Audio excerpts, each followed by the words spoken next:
Olá, mamães! Esse é o nosso quadro E Agora, Mamãe? Esclarecendo as dúvidas, conversando e trocando ideias sobre a educação dos filhos e os desafios e prazeres da maternidade. Nós já conversamos sobre o sono de criança e durante o sono da criança elas também podem ter pesadelos e terror noturno. Você já ouviu falar em terror noturno? Pois é, a Maria Aparecida Oliveira não só já ouviu falar do terror noturno, como ela também vivencia em casa. Ela diz que a filha dela passa por essa situação que é bastante assustadora para os pais. Existe uma diferença bem pequena, mas importante, bem relevante entre pesadelo e sono.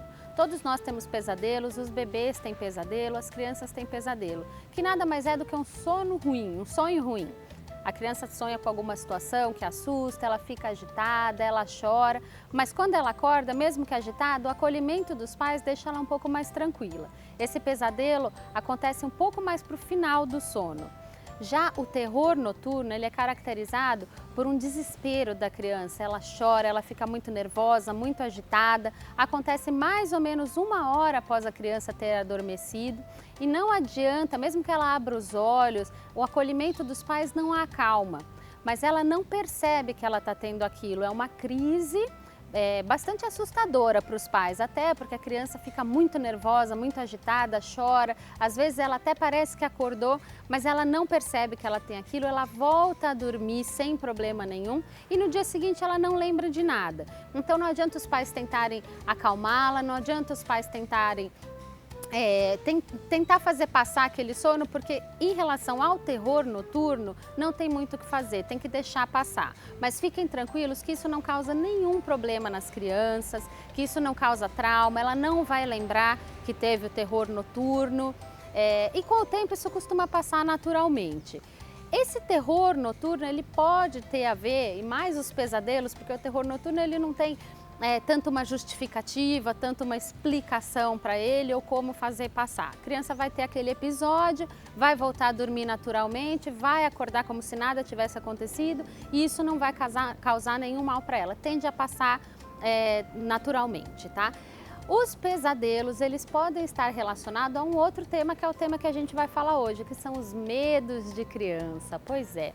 A criança ali na fase dos 3 e 6 anos, ela apresenta bastante medos, alguns medos incomuns, outros medos que nós também passamos na nossa infância, medo de bruxa, medo do fantasma, medo do lobo mau, de personagens diversos, até mesmo medo de escuro, medos que ela não tinha antes.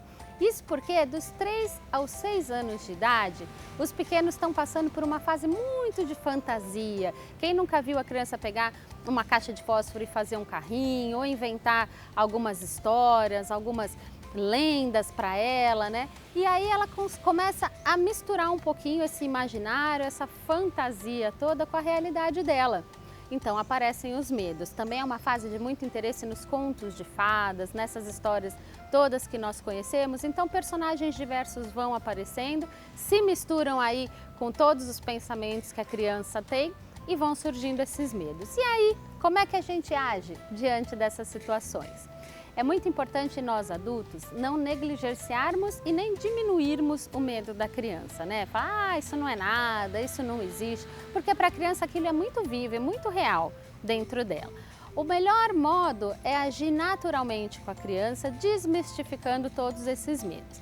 Então, se ela começa a falar, tenho medo de dormir sozinha, tenho medo porque tem um monstro embaixo da cama, a gente pode usar um pouquinho dessa técnica lúdica, pegar uma caixinha, ir com a criança até embaixo da cama, guardar os monstros dentro dessa caixa e jogar eles pela janela.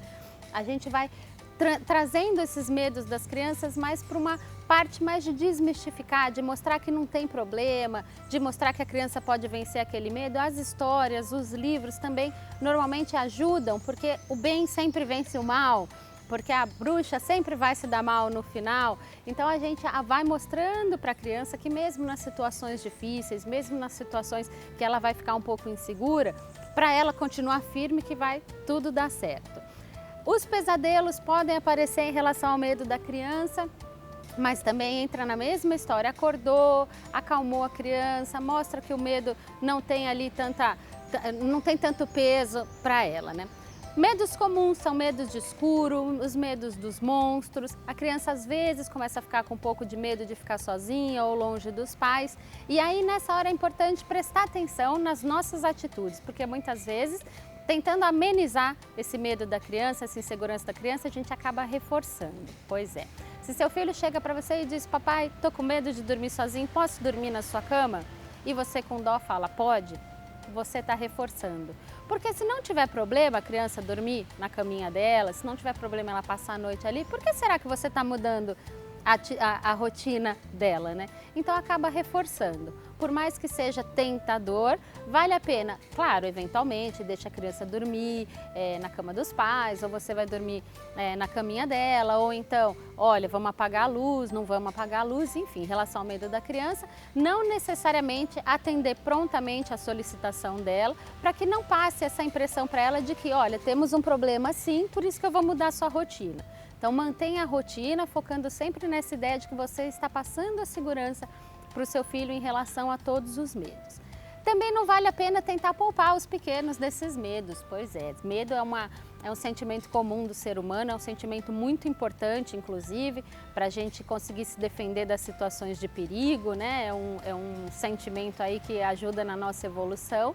Então é importante a criança sentir o medo sim, porém saber lidar com esses medos e entender os medos que são reais e os medos que são irreais. Mas nessa fase dos 3 aos 6 anos de idade são muitos e diversos os medos, as inseguranças que os pequenos vão trazer, então sempre trabalhe com elas, as questões do medo, a lidar com essas inseguranças, a lidar com as inquietações, sem mudar tanto a rotina delas, respeitando aquilo que a criança traz para vocês, que os filhotes trazem para vocês, que com o tempo essas situações tendem a diminuir, novos medos vão aparecendo, medo de algum animal, medo de atravessar a rua, e aí sempre a criança vai aprender a ser forte, a enfrentar e a lidar com essas situações. Esse foi o nosso E Agora, Mamãe? Espero a sua pergunta, espero seu comentário e nosso próximo encontro. Escreva pra gente nas redes sociais.